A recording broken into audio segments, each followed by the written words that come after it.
PSLV C-57 with Aditya L1 on board.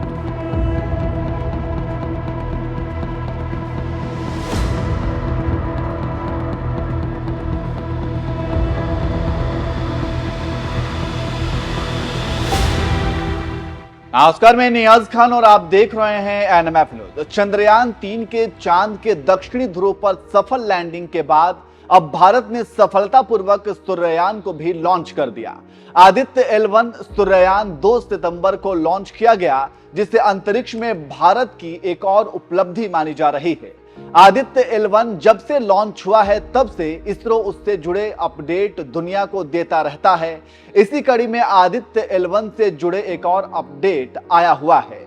दरअसल Aditya L1 ने अब पृथ्वी की कक्षा का तीसरा चक्कर पूरा कर लिया है। तीसरे चक्कर के बाद अब आदित्य L1 296 × 71,767 किलोमीटर की अंडाकार कक्षा में चक्कर काट रहा है।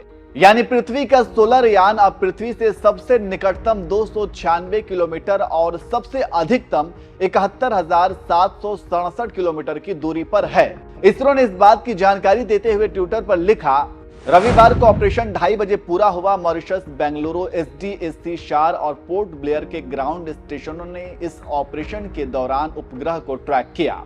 इसरो के अनुसार तीसरा चक्कर के पूरा होने के बाद अब 15 सितंबर को सुबह 2 बजे आदित्य L1 को चौथी कक्षा में भेजा जाएगा। इसे एक और कक्षा बदलना होगा, जिसके बाद आदित्य L1 ट्रांस लैग्रेंजियन 1 कक्षा में चला जाएगा। वहीं 15 सितंबर के बाद 18 सितंबर को आदित्य L1 पृथ्वी के स्फीयर ऑफ इन्फ्लुएंस से बाहर चला जाएगा।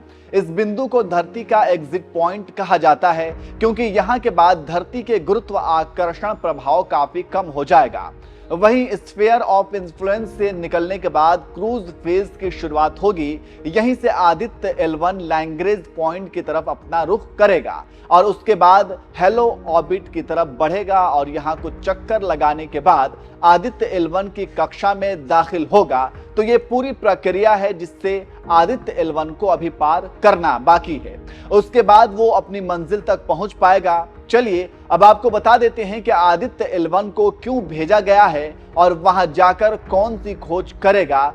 तो सबसे पहले आपको बता दें कि सूर्य के वातावरण से निकलकर अंतरिक्ष में फैलने वाले कोरोनल मास इंजेक्शन और सौर तूफानों में कई तरह के रेडियो एक्टिव तत्व होते हैं जो पृथ्वी के लिहाज से नुकसानदेह होते हैं। सौर तूफान और कोरोनल मास इंजेक्शन की वजह से पृथ्वी के बाहरी वायुमंडल में चक्कर काट रही सैटेलाइट में खराबी आ सकती है।